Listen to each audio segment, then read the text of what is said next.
Mapalad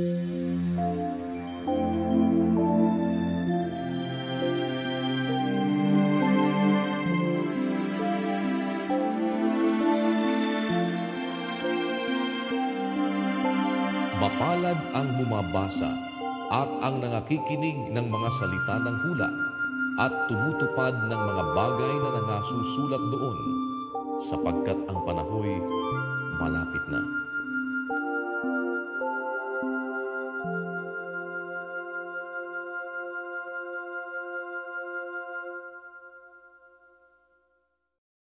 Juan Kapitulo 18. Nang masalita ni Jesus ang mga salitang ito, siya'y umalis na kasama ng kanyang mga alagad na nagsitawid ng batis ng Cedron, na dooy may isang halamanan na pinasok niya at ng kanyang mga alagad.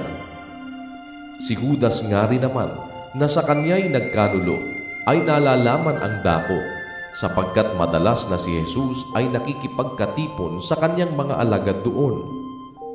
Si Judas nga, pagkatanggap ng pulutong ng mga kawal at mga punong kawal na mula sa mga pangulong saserdote at mga Fariseo, ay nagsiparoon na may mga ilawan at mga sulo at mga sandata.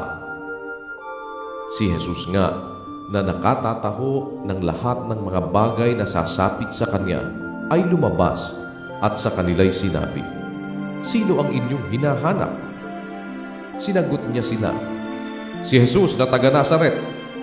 Sinabi sa kanila ni Jesus, "Ako nga." At si Judas din naman, na sa kanya'y nagkanulo, ay nakatayong kasama nila. Pagkasabi nga niya sa kanila, "Ako nga," ay nagsiurong sila at nangalugmok sa lupa. Muli ngang sila'y tinanong niya, "Sino ang inyong hinahanap?" At sinabi nila, "Si Jesus na taga Nazaret." Sumagot si Jesus, "Sinabi ko sa inyo na ako nga. Kung ako nga ang inyong hinahanap, ay pabayaan ninyo ang mga ito na magsiyaon sa kanilang lakad." Upang matupad ang salitang sinalita niya, "Sa mga ibinigay mo sa akin ay hindi ko iniwala kahit isa." Si Simon Pedro nga, na may tabak, ay nagbunot nito at sinugatan ang alipin ng dakilang saserdote at tinagpas ang kanyang kanang tainga. Ang pangalan ng aliping yaon ay Malco. Sinabi nga ni Jesus kay Pedro, "Isalong mo ang iyong tabak. Ang sarong sa akin ay ibinigay ng Ama, ay hindi ko baga iinuman?" Kaya dinakip si Jesus ng pulutong at ng pangulong kapitan at ng mga punong kawal ng mga Hudyo, at siya'y ginapos. At siya'y dinala muna kay Anas, sapagkat siya'y biyanan ni Caifás, na dakilang saserdote ng taong yaon. Si Caifás nga, na siyang nagpayo sa mga Hudyo, na dapat na ang isang tao'y mamatay dahil sa bayan. At sumunod si Simon Pedro kay Jesus, at gayon din ang isa pang alagad.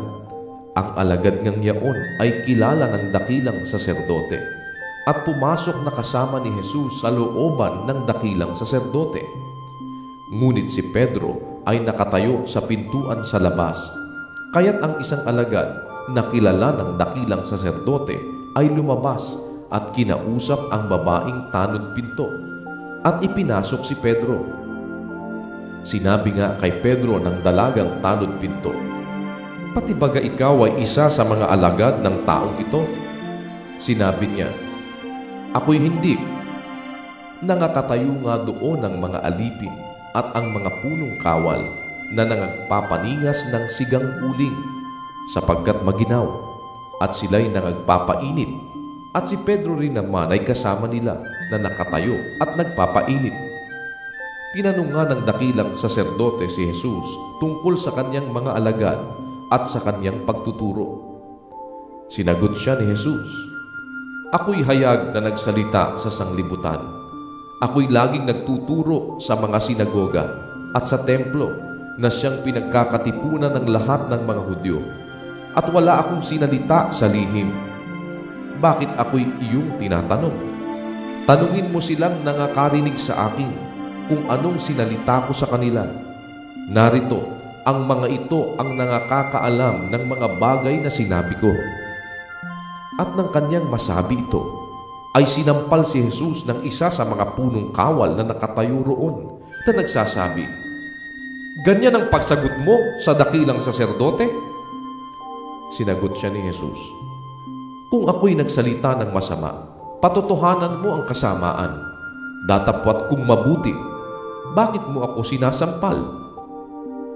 Ipinadala nga siyang gapos ni Anas kay Caifás na dakilang saserdote. Nakatayo nga si Pedro na nagpapainit. Sinabi nga nila sa kanya, "Ikaw baga ay isa rin naman sa kanyang mga alagad?" Siya'y kumaila at sinabi, "Ako'y hindi."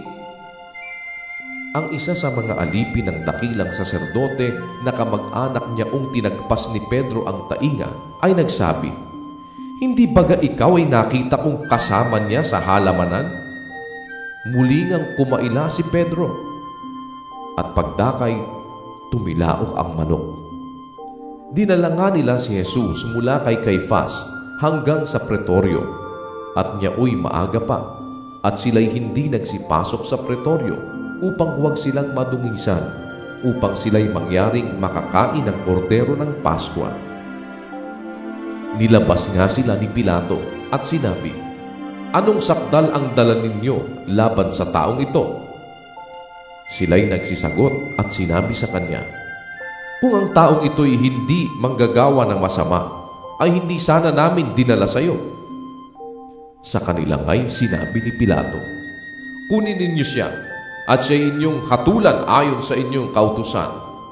Ang mga Hudyo'y nagsabi sa kanya, "Sa amin ay hindi naaayon sa kautusan na magpapatay ng sino mang tao," upang matupad ang salitang sinalita ni Jesus na ipinaalam kung sa anong paraan ng kamatayan siya mamamatay. Si Pilato nga'y muling pumasok sa pretoryo at tinawag si Jesus at sa kanya'y sinabi, "Ikaw baga ang hari ng mga Hudyo?" Sumagot si Jesus, "Sinasabi mo baga ito sa iyong sarili o sinabi sa iyo ng mga iba tungkol sa akin?" Si Pilato ay sumagot, "Ako baga'y Hudyo? Ang iyong sariling bansa at ang mga pangulong saserdote ang sa iyo'y nagdala sa akin. Anong ginawa mo?" Sumagot si Jesus, "Ang kaharian ko ay hindi sa sanglibutang ito.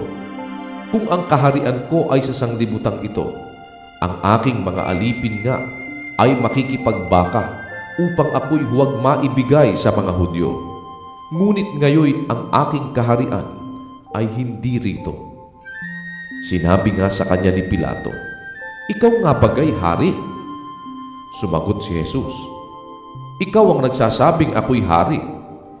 Ako'y ipinanganak dahil dito ako naparito sa sanglibutan, upang bigyang patotoo ang katotohanan. Ang bawat isang ayon sa katotohanan ay nakikinig ng aking tinig."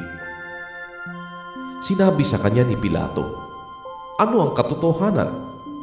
At nang masabi niya ito, ay lumabas siyang muli sa mga Hudyo at sa kanila'y sinabi, "Wala akong masumpungang anumang kasalanan sa kanya. Ngunit kayo'y may ugali na pawalan sa inyo ang isa sa Paskwa. Ibig nga baga ninyong sa inyo'y pawalan ko ang hari ng mga Hudyo?" Sila nga'y nagsigawang muli na nangagsasabi, "Huwag ang taong ito, kundi si Barrabas." Si Barrabas nga'y isang tulisan.